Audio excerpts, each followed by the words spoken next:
Live. Oh, we're live. Live. Good morning. How are you? What did you do on the weekend? Mr. Joe. I know you're going to tell us. I'll just tell everyone. But what we're going to talk about today, I will in a sec. What we're going to talk about today is firing your real estate agent for better or for worse. Over to you, Michael. How do you do this? Where's the snapper? Yeah, it's not connecting to Facebook. Whatever we did. Anyway, we've got it. I'll check it after. Maybe it was the links back to my page. Hey, how'd the weekend go?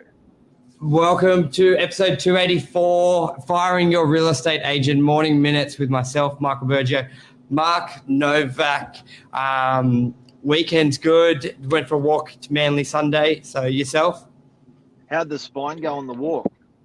Yeah, not too bad. It was more I wore different shoes, so I got two big blisters. Rookie error. You don't walk like 5-10 Ks or whatever it was with new shoes. I went to buy a mobile phone with the kids, and Lisa had to go to a friend's birthday party, so I had to teach the kids a lesson on how to save money. So we were sitting inside the Telstra store, and then I said, look, maybe we can buy. It was $1,280 to buy a new iPhone 11. Then Jade, my 14-year-old, went on to Gumtree and found a 3-month one-old for $900. We had to drive to Campsie. So was that an hour and 10? Where is Campsie? Everyone's thinking. It is an incredible place. If you get a chance, guys and girls, if you get a chance, throw your family in the car, walk the 1/2 kilometre strip of Campsie, eat the food, experience the restaurants, experience the grocery stores. It is a cool place Talk to to go the people, embrace the culture. It's a totally different world. Honestly, I felt like I was overseas. I loved Campsie. Get it? Campsie, different to Kempsey. Okay. Alrighty. This morning we're going to talk about firing your real estate agent.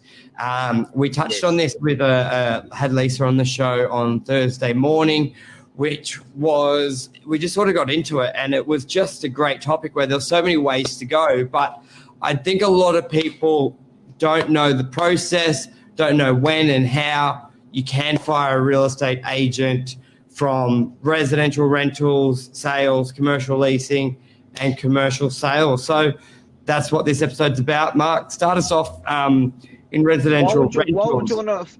Why would you want to fire a real estate agent? They could have stole your credit card, like agency in DY. So that's touchy, that one. We won't. No, let's face it, there's many reasons to fire a real estate agent's performance. You just want to change, need a result. So it happens. I think the basic one is if they haven't rented your property or they haven't sold your property in the desired time frame that you all agreed to, often you can do fight or flight. So you can work with your real estate agent and on solutions to get it sold or to get it rented. Or if you don't have faith in your real estate agent or the confidence that they can execute the actual job because you've given them maybe 1 or 3 or 4 months, what are your options? Yeah, so we'll start with, as you said, because it's one of those industries where you don't necessarily get to try before you buy with the service. And let's face it, everyone always says they're going to do stuff, but things happen. So I always remember hearing when you speak to a client who may have a rental property, it's been on the market 6 weeks, 8 weeks, 12. One, they don't necessarily know that's not normal for rentals in our area. 2 to 3 weeks, that's your time. So anything longer, there's something wrong. It's with the property, it's with the price, it's with the agent. And a lot of people don't realize the agreement structure in most cases. If there's no tenant, there really is no management agreement of the 90 days. So you can change. I know every time you tell people that, they're just like, what? Really? I thought I was locked in and my property was empty. They sometimes don't believe you. Yeah, they felt suffocated and they felt they had no option. So talk us through that and the difference of when it is tenanted. Look, the good news is to change your agent, it's for free. So you're basically switching services, and our services we only get paid for if we on a success rate. So we're as agents, we're one of the last industries in the country that gets paid on success. So it's like a carpenter, you pay per hour. You don't pay him for if he does a good house or not, if he builds a good house or not. So, you know, to switch to our services or to switch to agent services from one agent to another, it's for free. So with rentals, it's like you said, Michael, you can switch. It's basically, but I think you don't want to switch for the sake of switching. You want to switch you want to go out of one agent into another agent because they are offering something better, fresher, stronger than what you're currently offering. If they're going to do just the same thing that your existing agent's doing, then there's no cigar. And also, Michael, the 3 Ps are important. Hey. Yeah, price, product, and placement. Price, product, promotion. Sorry, I was thinking the business 3 Ps, not the product. Price, product, promotion. Yeah. Now, how does that vary? Yeah. Yep. Go on. Yeah, go ahead. No, I was just saying, how does that vary from when it's tenanted? Yeah, look, it basically if there's a tenant in the property and you want to switch agents, so that would be different because the first example I gave you is if you can't get it leased and you're switching it to another agent. Now, another example is that you're not happy with the management services that you're getting and you want to switch to another real estate agent. Morning, Emma. Hey, Luke. Now, if you're not happy with the management services that you're getting, so you've had it with an agent for a couple of years and you may find they're a bit slow with repairs or they're a bit slow with returning your call or the service is just not acceptable, and there's a tenant in place. In agents' agreements, there is a notice period. Now, again, I want to strongly let everyone know that there's a big difference between a sales agreement that you have with your agent and a rentals agreement you have. And at the moment, I'm talking about rentals. Normally, it will have a termination period, a bit like phone contracts, when they have like a period of when you've got to get out. So it'll be either 30 days or 60 days or 90 days in that agreement. And that's basically got to be honoured, but the dollar value has to be honoured, not the period. And that's the key thing. A lot of people go, well, I've got to wait 90 days. That's 3 months with the tenancy. I know we do a lot of it where you go, okay, 3 months, 90 days is $30 in agent fees. We'll give that $30 to that old agent, give us the file, we'll take it over straight away so we can look at it. And you don't mind as the agency because you're going to be collecting that rent and you'll get that in fees back. So a lot of owners going, well, if I'm leaving them because of service, if I give them notice and it takes me 3 months, and it's just going to get worse before it gets better. But there is that sort of payout, just like your mobile phone. You can pay out the contract and get the new phone as well. So, as you said, it's free and it can be done quickly. Yeah, and the incoming agent may pay out the outgoing agent on behalf of the landlord. So it doesn't even cost the landlord any money. Yep. So then let's move to commercial. Well, commercial leasing is a little bit different, especially around the Northern Beaches, with a lot of it's an open agreement. Now, residential, predominantly, all of it's exclusive. When it's empty, you have one agent marketing it, and obviously one agent managing it. And same with residential sales, a lot of the time it's one agent. But commercial leasing is a little bit different, isn't it, Mark? How's an open agreement different to an exclusive? So basically, it's free for all. Yeah. It's there's no cost. Go hard. It's a bit like the running of the bulls. Yep. It's like there's a key to the property. Give it to 10 agents. Whoever finds me the tenant gets paid. You all do what you want. That's in a nutshell. And there's another episode of pros and cons to all that, but just for this point of view, It's very simple. But if you are in exclusive, now, if you are in exclusive leasing agreement, which it's not common, but it is out there, that is stronger than a residential management agreement with leasing, where if there's no tenant, there's no agreement.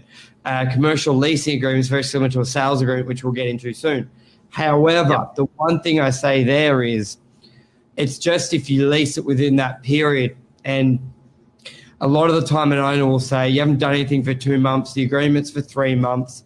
I'm going to give it to another agent to put on the market, because it's exclusivity to get paid if a deal's done, not necessarily be the only one who can market it. Very different technical difference there, but makes a big difference, because you could say to another agent, because a leasing period or negotiation could take a month, 2 months, 3 months. So sometimes an owner will be like, there's 1 month to go. By the time we do a deal, it could be 2 months later and I'll be out of it. Just start marketing it, start showing it. Big difference there. Huge. Now, if anyone who's just tuned in, we're talking about firing your real estate agent, and we've just sort of covered that rental side of it now. So that leasing or management. So if you're a landlord and you want to appoint a new agent, we've just explained a little bit on that. Now let's have a chat about sales. Yeah, this is the biggest stakes. It is, and it's very similar to the leasing. Some properties are free for all. And some exclusivity as well. It's very, very similar, which is totally different to residential. I find it's with commercial sales, it depends on the property. There are some properties in commercial that sit for 3 months, 6 months, a year, and sometimes you'll see them just be free for all. Why would you want to fire your agent if you are selling with that agent? What are the reasons? Yeah, days on market and strategy. I think even now we're seeing a big difference. I think residential is 10, 15, 20 years ahead of commercial in a lot of ways. And there are still a lot of commercial agents doing it how residential was done 20 years ago. So we're seeing 2 reasons. They're firing because they just want a new strategy. It could be social media, could be how it's promoted. So you want to fire that way. But also days on market. Sometimes it's a little bit like, I'll be with you for a couple of months and then I'll go with someone else for a couple of months. But that's more because they're all doing the same shit and they're just scrolling through names rather than for strategy. Look, the reason and sometimes it's even sort of a little bit academic. Sometimes people just lose confidence. There may have been an event with that agent that made a seller lose confidence. That agent may have been late to an open house, always late to open houses. That agent may have turned up to the presentation saying that they're amazing, and 4 weeks later, you've been selling the property and you haven't seen them doing your open house. They've got junior. Doing the open house. So, that the biggest reason is they just haven't sold your place, and it's been on for. I guess you can expect if you're selling, your days on market, Michael, for DY are probably 20 days. Average in the whole out of all the properties that are out there, 20 or 30 days? A lot longer, but it's more, 3 months, 4 months for a typical sale property. Yeah, there's a lot more out of 10 listings. There's only 10 or 20%, which of those gun blazing sell within a week, 30 days. So have you got RP data there you can bring up? Well, yeah. On over there. We'll post it anyway. We'll whack it in the bottom of the post, the days on market for DY, so you can see. I reckon we're probably sitting between 20 to 30 days is the average days on market for our suburb. But let's have a look. It'll be interesting in COVID. I haven't watched that number in the last month or two. Okay, so to fire your real estate agent, you need first of all, you need to be out of the agency period. So how long is a typical agency period for a sales agent?